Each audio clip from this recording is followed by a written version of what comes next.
from Lagos, the nation's commercial capital. This is the news at 10, live from Channels Television. Reported tonight. Hello and welcome. Tonight, debate on voting patterns sparks off a rowdy session at the National Conference in Abuja, forcing the chairman to adjourn sitting.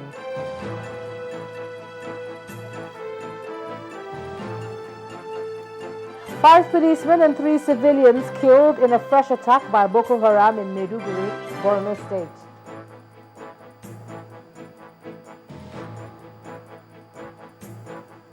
CBN building in Lagos burns. Emergency services says the inferno started at the close of business.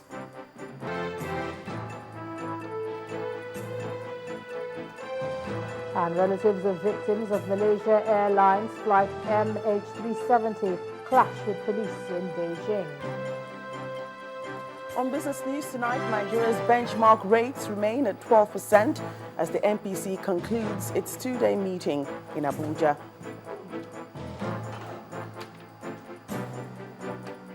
And on sports news tonight, Coach Stephen Keshi hinges hopes for Super Eagles' fine performance on adequate planning.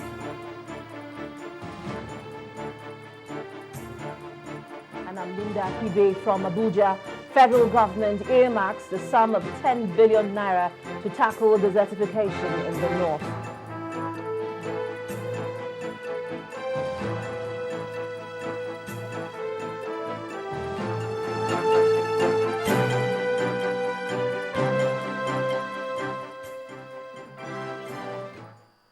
We begin tonight with the proceedings at the National Conference today. Tempers flared as delegates remained divided over which voting pattern should be adopted for the conference. The chairman had a tough time trying to calm frayed nerves as almost all delegates tried to speak on the matter. For the second time, the chairman was forced to suspend the decision on the matter. Our correspondent Lanre Lasisi reports.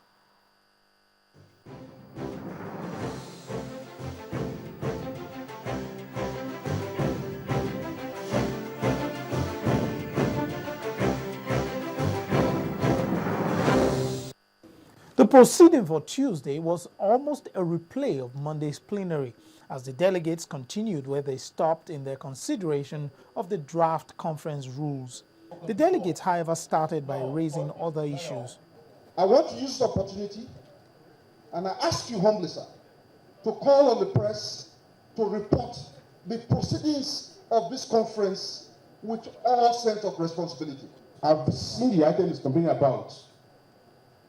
We have not been sent here to come and sleep.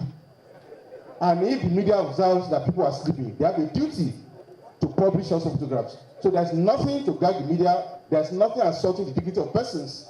They, however, got down to work, but with some challenges. Before we go to under 10, we are moving now to under 10, but we have to accept this one. So do I rule. Thank you. The issue of whether a 3/4 majority of the delegates' votes should be used to take a decision, which was put off the day before, came up again through another rule. I want to suggest that we go on with 2 thoughts to arrive at decisions. Saying that we determine these weighty issues on a simple 2/3 majority would be doing more harm than good. This started off another round of arguments as members struggled to speak on the matter.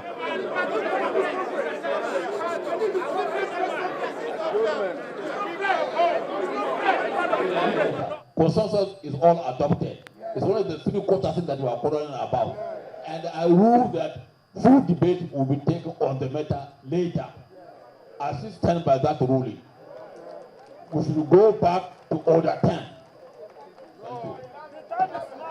The matter was put off till delegates resumed from break. An attempt by the chairman to get the rules adopted was resisted by delegates. Dr. Hanetu Ladi Ibrahim, Northeast Gombe State, hereby move that we adopt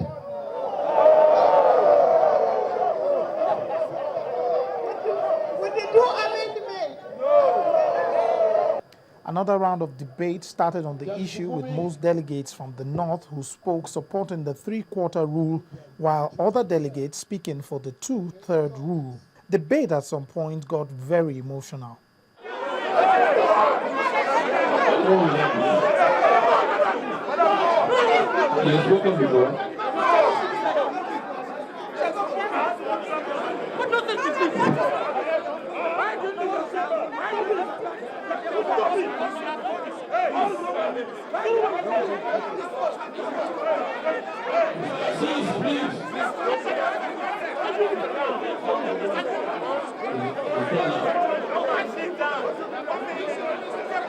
In the end, the deputy chairman appealed to delegates to allow the matter to be decided at a later date. Give the chairman an opportunity to relate with leadership of delegation, and he may be able to reach a consensus with them.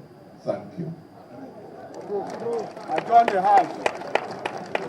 The conference adjourned shortly afterwards. Some of the delegates speak on the proceedings for the day. So I think that we will, when the tempers cool down, we will certainly come and look at all these gray areas. But I think that we should work for consensus. Come even to approve the business and rules document that we need to conduct our business here, it will require the three quarters. That means we won't have rules and we will not be able to proceed. Then if 7 billion is expended on us, then the public will ask us to refund the money because we need to agree on something. And the way we are carrying out is faulty. Delegates should have broad mind and put Nigeria first. If we put Nigeria first, all these things won't be there. I think people are afraid of unfounded fear. Whether it's 100%, 75%, 82%, if we put this nation first, and we know that we are one Nigeria, we will not vote anything against anybody. Now, this is by far the most intense session the delegates have had to go through so far. With the rules out of the way to a large extent, they will now look forward to adopting their work plan and setting up the different committees. Then the real work will start. Lanre Lasese, Channels Television News.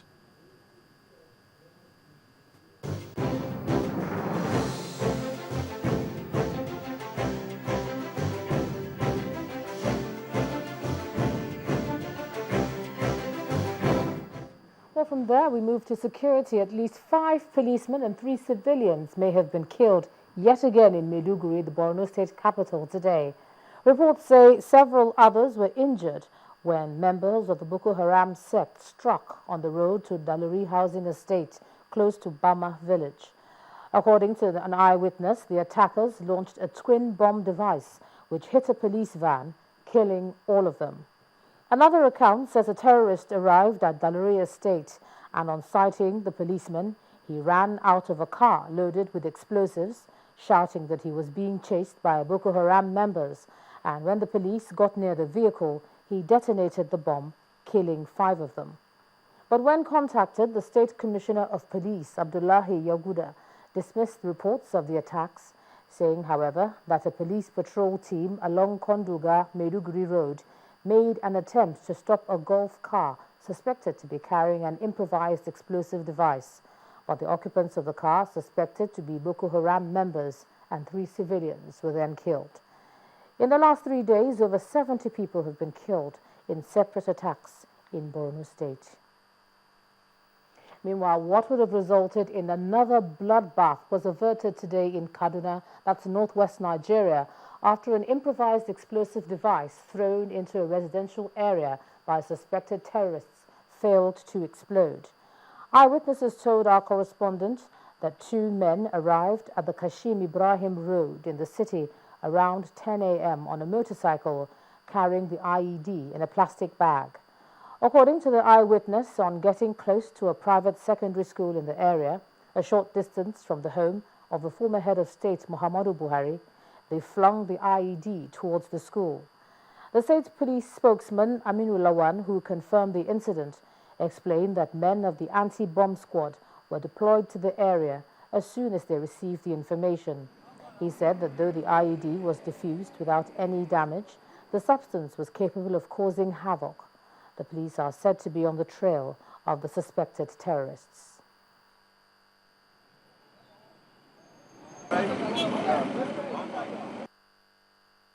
At about 10:00 hours, we received an information that a young man riding a bike dropped a polythene bag suspected to have contained, a bomb, and zoomed up. When we got the information, we quickly mobilized our men. We swiftly moved to the scene, and we were able to, cordon up the area. Within a short period of time, bomb disposal experts, that is anti-bomb disposal experts, were able to arrive at the scene, and they also did all their screening and examination, and they discovered that the polythene bag contained a high caliber of IED, that is improvised explosive device. So they were able to, disarm or demobilize, the device that was contained inside the polythene bag.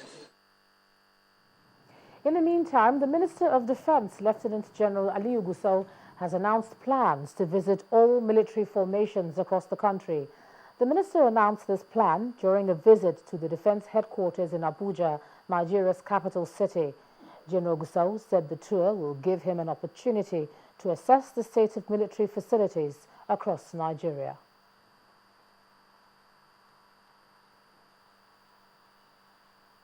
And as part of efforts to curb the increasing level of insecurity in the north, the Northern States Governors Forum has asked Nigerians to assist security agencies in identifying the culprits and sponsors of the Boko Haram insurgents.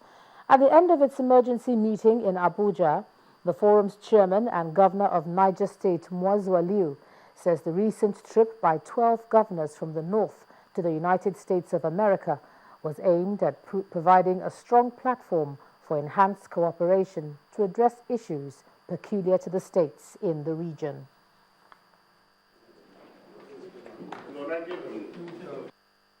The security situation in the north, the crime rate, and the general insecurity in the region, in particular, and the country in general, are increasingly becoming very daunting, ranging from mayhem being perpetrated by insurgents, characterized by sporadic killings and attacks on schools and communities, leading to several deaths and thousands being displaced. After exhaustive deliberations, the forum agreed on the following: that there is a need to identify the culprits and sponsors of the Boko Haram insurgents and other insurgencies in other places. B, that all member states to establish security trust fund in our various states so that we do not run out of fund in really fighting this menace. That all member states must articulate, or we must articulate, a coordinated approach towards fighting the insurgency in the north.